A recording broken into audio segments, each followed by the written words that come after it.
Welcome back. YouTube is Conscious Thinking with EddyEd. Here with another video. We got a video from Randy K, aka it's no aka nothing, but Randy K. Video just posted I think yesterday, and I'm recording this on a Saturday. So this video is Heaven and Hell Revealed, Man's Burning Encounter. So somebody's gonna encounter heaven and hell. These type of stories and testimonies are very interesting. Like I always say, everybody always has the question, oh, is this real, is this not, whether or not the person experienced it. All I say is, follow the word, get inside your word, and rely on the word. I'm not discrediting the encounter. I'm not saying it's 100% wrong or right. I'm just saying, let's hear what this person has to say, and ultimately let's praise God and let's get inside God's word. So let's see what this testimony is about. I'm very curious, and I hope this blesses somebody, because we ought to be scared out of hell, or not want to go there, and we'd rather be attracted to heaven. Why not? Why not, guys? Why?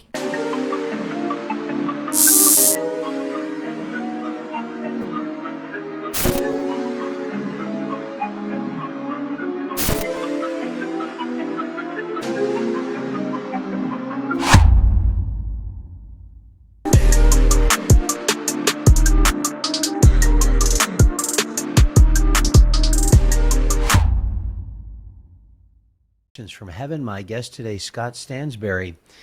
He was literally burned to death through septic shock and an encounter that brought him to heaven and to hell. Ooh. Even today, he's looking forward to, not looking forward, wow, probably the bad way of putting it, but he's going to have a surgery. Oh yeah, and also I want to throw this in there too. When it comes to these, so Randy K, he actually experienced heaven. He didn't experience hell, but he experienced heaven. And basically, whoever they bring on the show, they have they have some kind of like verification process where they, put this person through essentially some tests and some, they test them to see if they're like lying and stuff like that. So they have a system that they do. Are they 100% accurate? I can't tell you that, but I'm saying that they actually do their research. They do their due diligence to bring people on that aren't just trying to say random stuff. They actually kind of verify the person by scripture, and they have people that can sense the spirit and stuff like. They have their own little thing. So I just want to throw that out there, and that's why I like Randy K's people that he bring on, because they have some kind of system that they filter people through. So that's just a little note there. One of multiple surgeries that he's gone through, his experience is phenomenal to the extreme. So Scott, I want to welcome you to our show. Great to be with you. Well, thank you very much for having me. Well, Scott, you live up in beautiful Alaska, and that's where you were busy working in the area of safety. Trained and practiced as an EMT, emergency medical responder. And tell us about what you were doing before all of this happened, because you were saving people, and people would have to save you. Well, actually, let me correct that just a little bit. I was trained in safety and the volunteer in the state of Texas with one of the busiest fire departments in Texas. And it was strictly volunteer.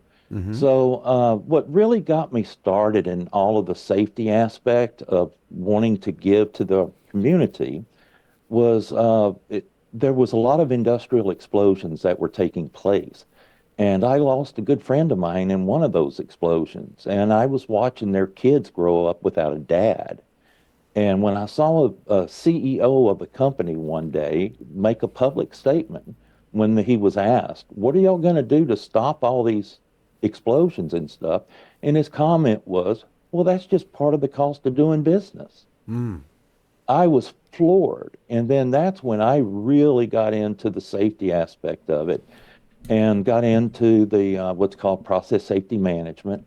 And that's where you do risk assessments on oil refineries, chemical plants, and nuclear power plants, and all this. And you look for design flaws, and it's a methodic way of going through it, looking, trying to find could something blow up and kill people? And if so, then you could put a fix in place to prevent it. So safety was very steep in me for that. And it actually brought me up here to Alaska. Um, and so it it was all about saving people's lives, and I had a true passion for that. Some people do it for the ego. I did it because I wanted to save people, because bad things happen to good people. Well, you do a lot of good, Scott. We were talking before, and I know the background of your story. That's your heart, his heart Oh, it is. to help others. And let me ask, what brought you up to Alaska? Safety. It did bring me up to Alaska, and then when the price of oil dropped out, they laid off all of us floor, called the ambulance, took me to the hospital, and then live a much longer, healthier life. And I started with short walks, got to where I could go on 10-mile hikes. And then one day I came home, laid out on the floor next to my dog, and I woke up. I had a severe kink in my neck and lower back. So just like what most people do, I pull out an electric heating pad, put it on my recliner, sat on it. Well, I fell asleep. And of all the times it ever malfunctioned, that's when it Oh, malfunctioned. wow. 3.5 hours later, I woke up, 60% of my back and 40% of my buttocks was second-degree burns. And then being a medic, I thought, well, okay, I could pretty much doctor it myself. It's not third degree or anything like that. And well, it didn't quite work out real well because about day four, I started kind of going off and into an alternate universe because my body started turning septic. And anyway, my fiance at the time was out of state visiting her family. And when she flew in, she found me on the floor, called the ambulance, took me to the hospital. And then that's when I guess you could say a nightmare would begin. Within 30 minutes, I'm already having the first of 29 surgeries Wow. in 13 days. 29 surgeries. And That's on day 14, wow. my vitals crashed. The nurse ran in, checked on me, and I'm laying in a massive pool of blood. Whoa. And so back to surgery once more. But this is the incident that got it all started, my journey into the afterlife. The What happened was a ulcer in a total of 7 days developed just below the stomach, and that's where I was bleeding out at. And so my vitals were going up and down, and they were just pumping blood in me just as fast as they could.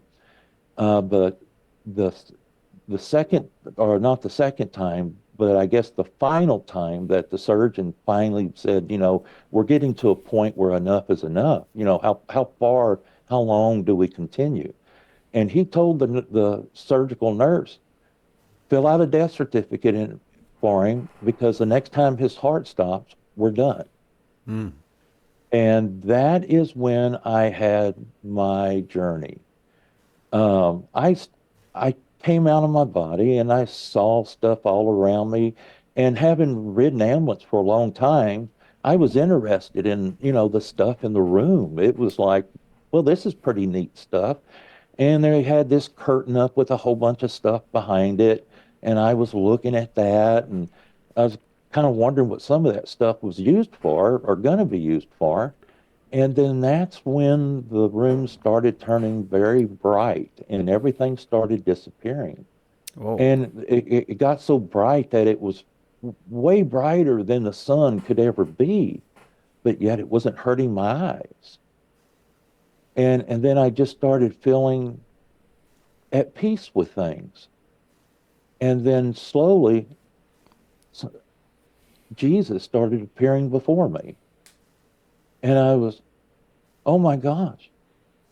And then he started talking to me, but he didn't move his lips.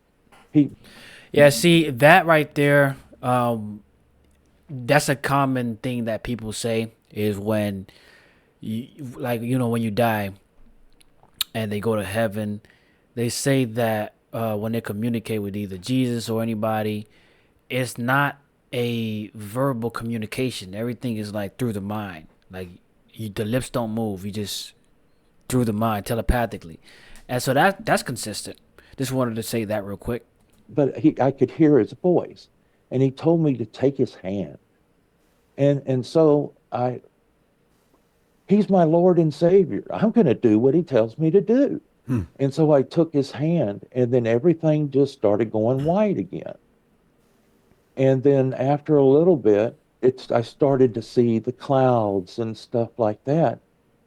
And then I started hearing songs of praise. The music was so pure, like I've never heard before. The praises of joy to our God, it was just unbelievable. And but the thing that hit me the most was the purest feeling of love that I've ever felt in my life. I tell people, and when I tell my story to people, I tell them, I said, think about that moment in your life when you had the most love, whether it was your getting married or your firstborn or whatever, when you had that most intense moment of love. Now multiply that by a billion.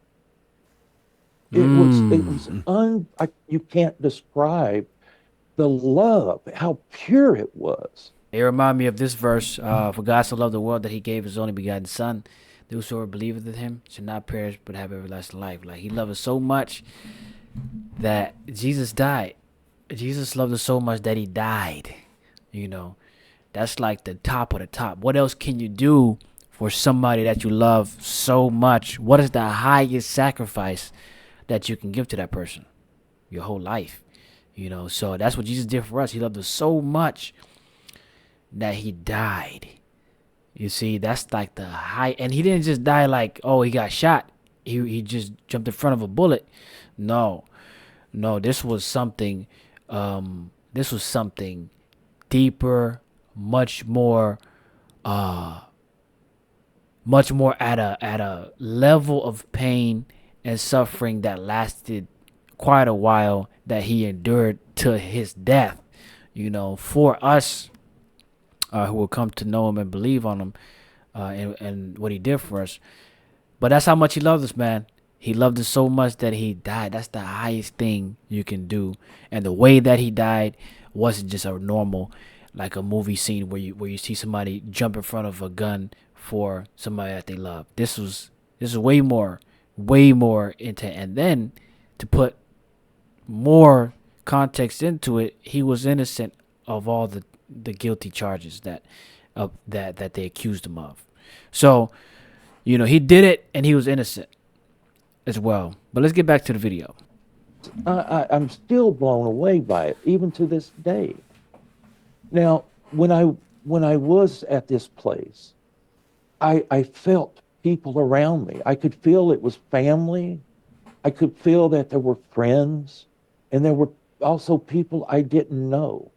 Now, I didn't see them, but I could feel them. I could feel them within me, giving me the love that they have, that they've enjoyed since they've been at this wonderful place of true love. And the music, and I love music. I'm in the church choir, or I used to be until this incident has had me now somewhat disabled. But the music was so pure. The sounds, every note was so crisp and so sharp. It was just like just flowing through you. It was unimaginable how beautiful it was. And the smells, oh my gosh, the scents, the you can't describe how great the smells were. I've never in my life smelt anything like this before. And it just intensified the music and the love that I felt and all of those things. it it was a place I never wanted to leave. I didn't want to go anywhere. I wanted to stay. And then Jesus started appeared before me again, and he said for me to take his hand. Well, I asked him if I could please stay, and he said, "Well, it's time for us to go." So I took his hand, and then about that time, everything started fading away, and it started getting dark. And then the feeling of pure love just started disappearing. The smells went away. The feeling of family and friends disappeared. And then it just got darker and darker. And then all of a sudden, I started smelling things again. But it was gut-wrenching smells. It was unbelievably just smells that wanted me to vomit. Yeah, yeah. This is one of this thing right here. Because I'm pretty sure he's gonna get into describing hell and everything like that. One thing that I remember people saying from past experiences or past testimonies that I watched is that the smell is terrible. You know, smell is horrible. It's dark over there, of course, and you can feel the darkness. That people say that you can feel the darkness. The darkness is alive, but the smell, going from a good. Now, one thing about the heaven part though, I haven't heard people describe scents. Although you can assume like it's gonna smell good over there, I haven't really heard anybody from the past testimonies that I've seen that people going to heaven. I haven't seen them or heard them describe as smells. So that was new. But going to, I'm pretty sure he's going to hell now. That the smell of stench and specifically wanted to vomit. I heard more than one person say that. So that's something that I'm like, wow, how bad, it just makes me think like we can't imagine that terrible of a smell, because we know there are terrible smells here, dumpsters, and we smell some things that's like, oh wow, you can really throw up by smelling it. But apparently these smells over there are million times worse. So just imagine, smelling something worse than your worst smell, or worse than the worst thing that you smelled here on earth. Like multiply that times a million, it's like you might even die. But that's one thing that I've heard somebody say more than one time. So interesting. Let's continue the video and see what else he describes. They were just hideous. I couldn't just. It's almost hard to describe how awful it was. And then at that point, I started hearing screams of horror of people. It was unimaginable. And I started feeling pain. And I could see the life force being like a fog leaving out of my eyes. And I could see the life force of each one of my cells, one by one, being sucked into like a wormhole of fire. And the pain I felt, I can't describe how hideous and horrible it was. And even my screams, I couldn't hear them because the screams around me were so loud, louder than a jet engine.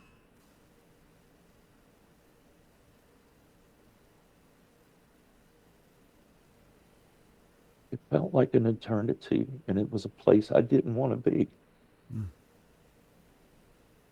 I wanted to go back. And I can tell you, it took me about 6 months before I could talk about this to anyone, because every time I even thought about it, I would just curl up in a ball and just start crying my eyes out. Yeah, and I want to say real quick, there's a thing where when I could imagine people that hear, oh, visiting heaven and hell, they probably want to do both or even see what hell looks like. I even thought about it too. I'm like, but man, when people say you know how long it took them to get to a normal state to even share. It's not something you want to experience for real. It sounds what cool or whatever you want to put in place, but it's not a game. It's not something like, oh yeah, let me go to like experience it like Disney World and then come back. No, this is real stuff, and the spiritual world is more real than the physical world. And how do I know that? Well, the spiritual world existed first before the earth, because God created the heavens and the earth, and God was outside of physical elements, and He spoke the the world into existence, and He created things from the spiritual world into this what we see the physical world. So it's more real than the physical. It's like the physical can be the 3D version of what the spiritual the spiritual world looks like, or like how we can create video games, you know what I mean? And we can see it inside a different physical element. But anyway, it's not something that like to play around with. Oh, I want to go visit and see how. Like, it's not like a vacation. This is serious stuff, and to experience it, it takes a lot out of people. And that's one thing that I've see consistent. Like, people don't like talking about this. It's very horrifying for them that have experienced it to talk about it. And so that's an indication, like, they have experienced it, but then also, like, this is not some kind of light matter. So people that think, oh yeah, I'm gonna go to hell and have fun, or go to hell and do some things, and it's gonna be a blast, or whatever they think that hell's gonna be, that isn't full of suffering and everything. Like, stop believing that lie, because you're gonna go and find out a nightmare that you're not getting out of. So let's wake up, people. Let's wake up, and it's crazy. And this went on for 6 months. And I'd be on my computer trying to do some work or something, and then all of a sudden I'd flash back to it, and I would just start shaking in fear. It it it took a lot to overcome, and it still affects me. But I can tell you what I saw was real. It wasn't make believe. It was real. I tell people, I've told many people these stories. I've told fellow Christians, I've told non believers, and I've told atheists, and I tell them, you can believe what you want. That is your prerogative. But I know what is real. And this story is real. So, anyway, just when I thought it would not end and the pain would not end, it was almost like a split second, just whoosh. All of a sudden, I'm back right there with Jesus, and He's holding my hand and He's comforting me. And He told me, He said, Scott, I want you to go back. And then I begged for mercy. Please let me go home with you. And He told me, no, Scott, it's not time. I want you to go back. I've given you the skills of videography and professional photography and all this. I want you to put a video together to tell your story and to let people know I'm here. So anyway, Wow. I woke up in recovery, and that was the first time I knew I was in a hospital, but I didn't know why. Now I had all this fresh blood in my head. So I started to sit up, and the recovery nurse came up to me and she said, whoa, whoa, whoa, just stay down. I said, why am I here? And she said, we have a story to tell you, because everybody in the hospital knew about me because I was their problem child. They were trying to save. So anyway, when she said, I have a story to tell you, I chuckled and I said, no, I have a story to tell you. Wow. And I told her, I started telling her. And she was kind of like, uh-huh. So anyway, I got back to my bed at 10 p.m. that night. I now knew how to turn my computer on, and immediately started working on putting together a 1 minute Wow. footage as a trailer to go in the main uh, mini documentary. And I don't know why, but during the process of those first 14 days, the nurses took some footage for me of different things and pictures and this. I don't know why I asked them because I don't remember none of this. There's 3 weeks of my life that are totally gone. And I feel so blessed that they are, that I didn't remember going through all that pain and agony from the burns. And I had 3 wound vac pumps on me. And I mean, the Yikes. nurses said, it was unbelievable how much pain you should have been in. But I got back to my bed and I immediately started putting together that 1 minute video trailer. Hey, listen, man. If that's not total obedience, man, I don't know what else. And me, he was just getting back inside his body. He said, "No, I gotta work on this now." So what he saw wasn't a game, man. It's not a game out here. This is real stuff, and it urged him to get started as soon as he got back in. Like as soon as he was able to, he got started. Let us have that type of obedience to where, when the Lord tells you to do something, and it's clear to you, go ahead and get right on it, man. I know, even me personally, there are things where I'm like, man, you know, I feel like the Lord's telling me to do this, but I have this hesitation. But of course, in his situation, it was more clear than crystal glass. But let us have that type of mind where when the Lord tells us to do something, we get up on it. We do it as soon as we have that chance to do it, and not wait when you're able to. But yeah, it's pretty incredible.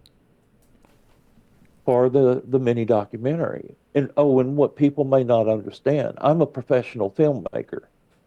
So that's God gave me these skills and He's told me, or Jesus told me to use them so that I can glorify Him, glorify our God.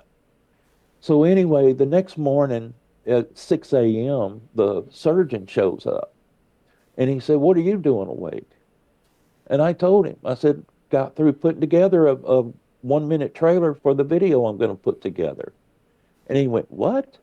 I said, "Yes, I'm a filmmaker, and Jesus told me to put a video together to tell my story and to let people know He's here." And he said, "There's no way, no physical way that you can do that. Not in the mental capabilities that you've been in, and your brain is just scrambled." I said, "Okay, if that's the case, then why did this happen?" I turned the computer around and hit play.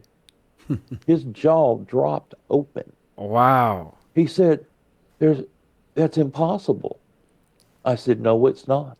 I have Team Jesus on my side. And with Hey. Team Jesus, we can do anything." Yep. Amen. So anyway, over the next 4 days, I had over 100 nurses and 100 doctors come to my bedside to watch that 1 minute video. Wow. That's amazing. Many people, many people started crying. Many people started praying. Mm. And I had 3 atheists come to me Wow. and said, "We want to watch this video." I said, "Absolutely." Hey, come on, man. I hit play and their jaws hit the ground because they knew that it should have been impossible for me to do what I just did. Hey, man. Hey, listen, man. I'm excited to hear that because there's a lot of people that just want to deny, and just reject. And still, people will deny and reject, even if they see the evidence. That's just what the word tells us, and it's true. People will still deny what's in front of their eyes. They're not going to believe it because of many different reasons. But to see your action in obedience bless people in that way, man, that to me is the goal. Like, we don't do these things to glorify ourselves.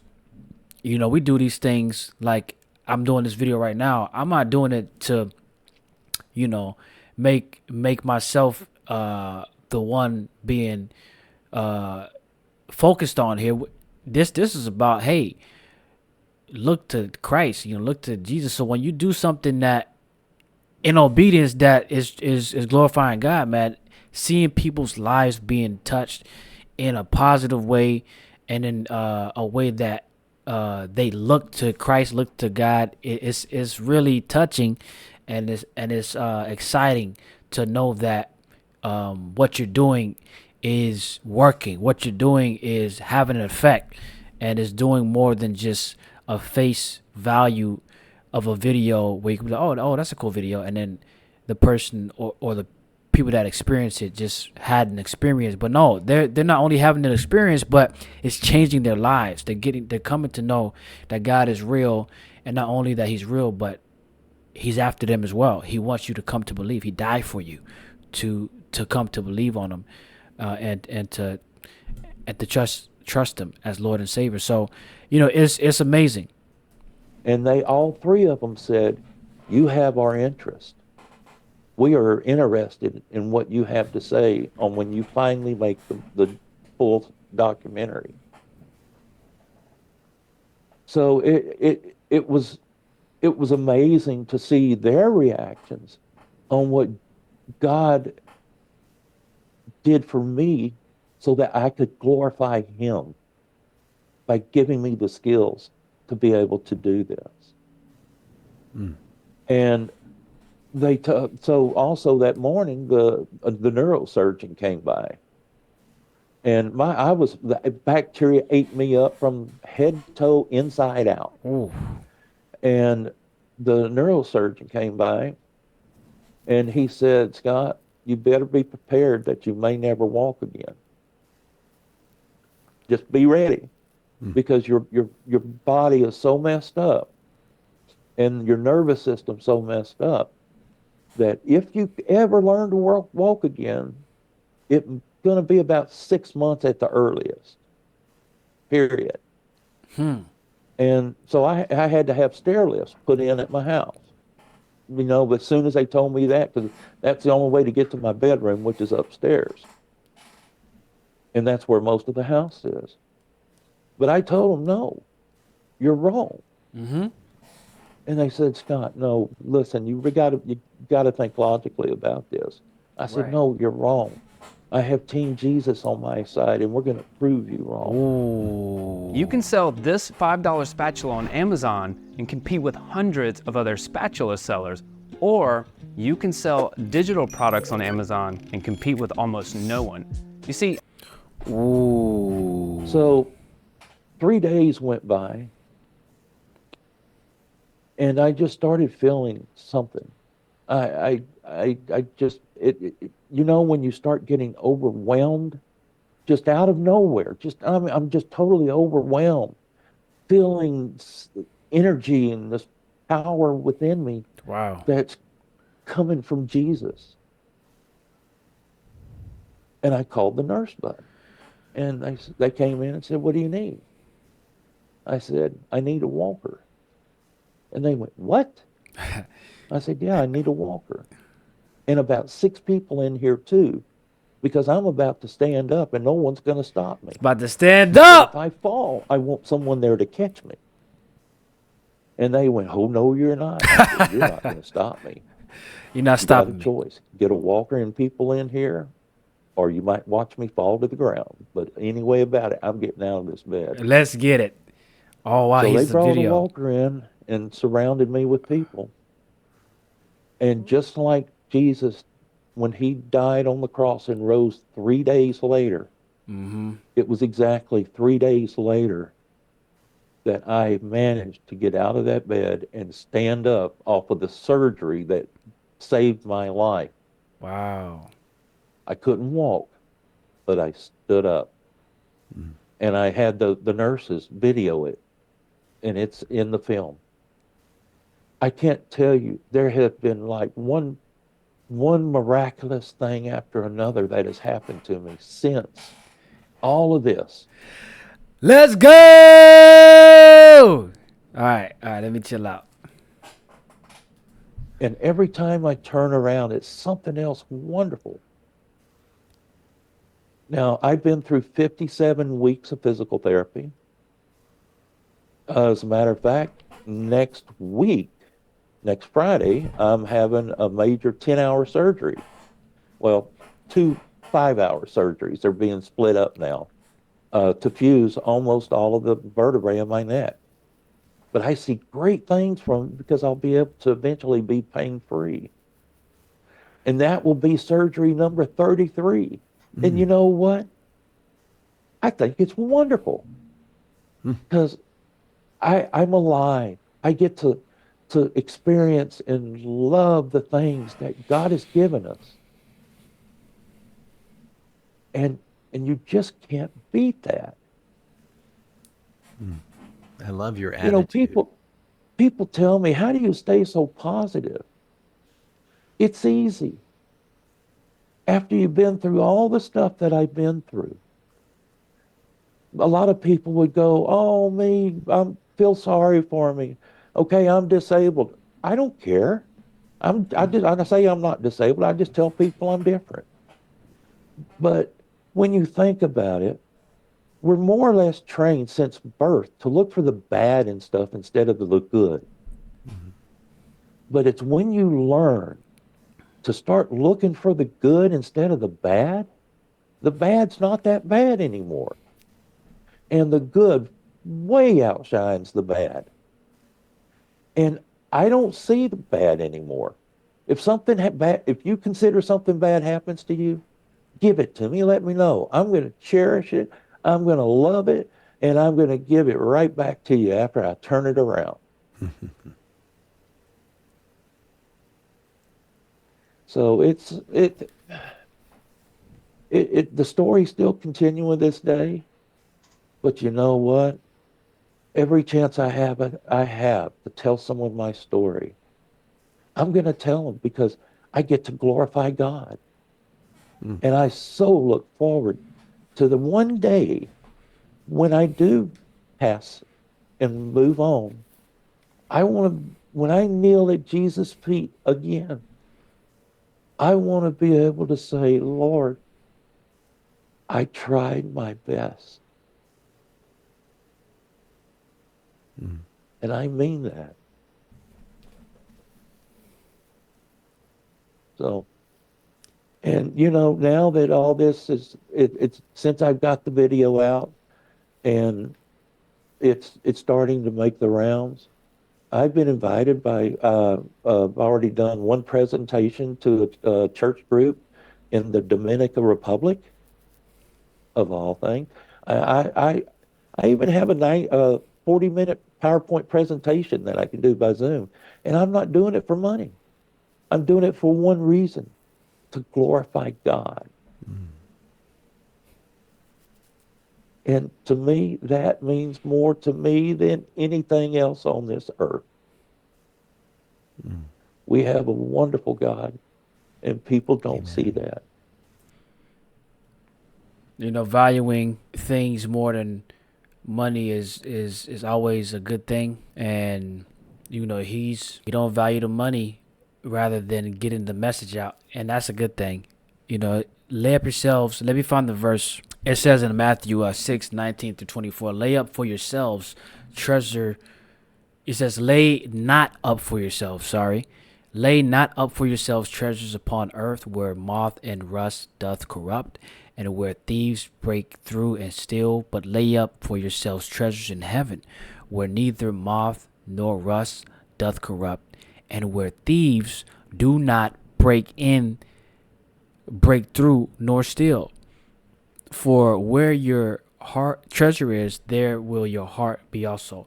So, you know, he don't care about the earthly treasure. You know, he care about that heavenly treasure where that can't be taken away from him. And so that's where we need to put our mindset as well. Is putting the treasures. Not saying that do everything for free or anything like that, but I'm just saying, like, the ultimate goal shouldn't be stacking up money here. We should be stacking up our treasure in heaven, because that's where it's everlasting. Eternity is forever, and that's forever. This earth, this time that we have here, is going to pass away. So you don't want to try to keep stuff and store stuff here for the long term, because the earth is not long term. Or they come down with something like cancer or whatever, and they'll get angry. They'll get angry at God. Why are you doing this to me? You know, all this stuff has happened to me, and he did it for his reason, not mine. And and I accept anything that happens because it's his will. And it's his will that we have something to learn from it, that we can use to glorify him to help others. And so many people don't see it that way. But I can tell you, I have had so many phone calls, so many texts, so many emails, and I'm still just getting flooded with them 2 years now. And it took me 2 years to finally make that video. And I finally put it out. And the day that I went public with it, and I didn't realize that, was at 1:36 a.m. Good Friday. Well, and it was I didn't plan it that way. It's just when I finished it and said, okay, I'm going public with it.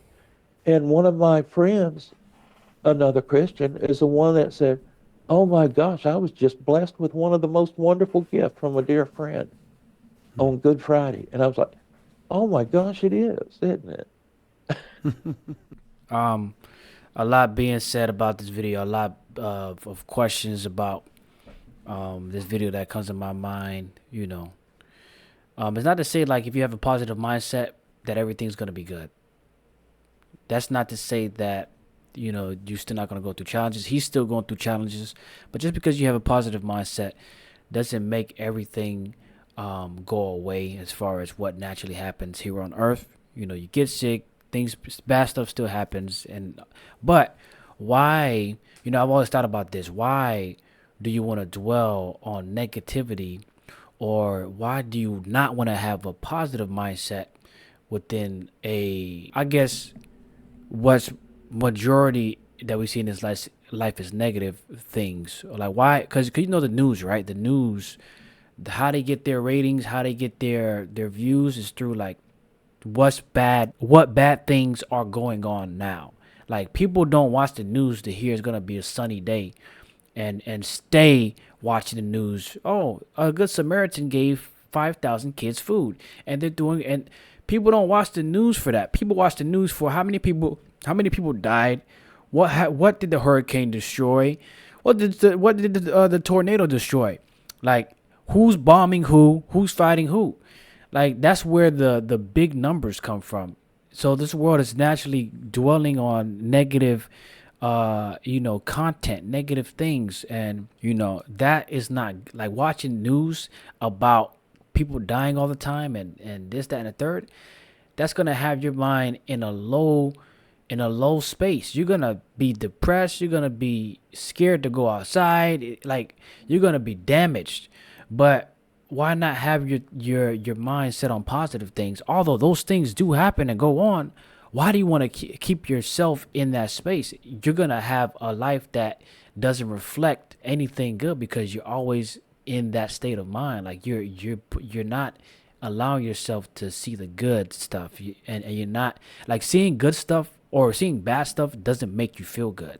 If that makes you feel good, you might have some kind of thing going on. If you enjoy those type of things, something's wrong. That's not right. Something's wrong, obviously.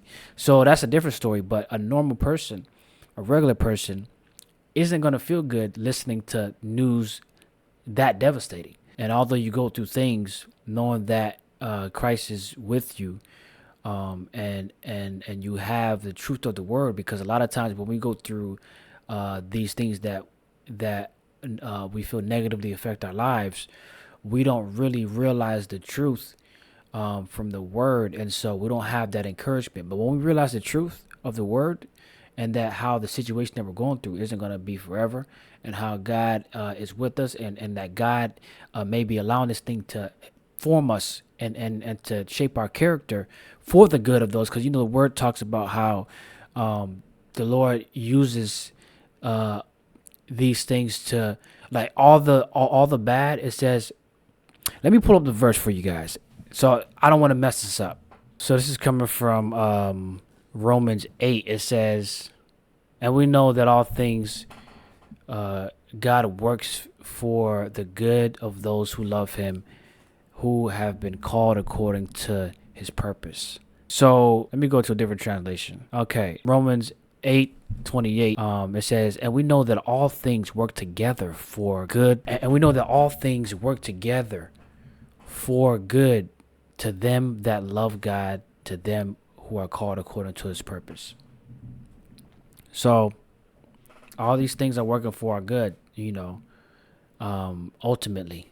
And so every situation that you go through, that truth that you learn and that you know, when you're going through those trials and tribulation, count it all joy. He says in James 1 something, count it all joy when you have these trials and these things that happen, because the testing of your faith is going to produce and make you into and shape your character into a more godly character, and it's going to help you ultimately in your life. It's going to work for your good. And so when you understand those truths and have a good mindset, when negative stuff happens, it's not going to shake you as much, because your mind is on that word, and the truth of the word will set you free. And it's just a whole world of difference, So thank you guys for watching. Comment down below. Let me know what you thought about this video, and any comments that you have, disagreements, agreements, whatever. Or if you just want to say hi in the chat, drop it down. Let me see. Interact with me. I want to interact with you guys. Thank you for watching once again. Subscribe if you're new. It is free. And let's keep on growing. Stay in the word. And let's pray daily. Catch you guys next video. It's Conscious Thinking with EddyEd.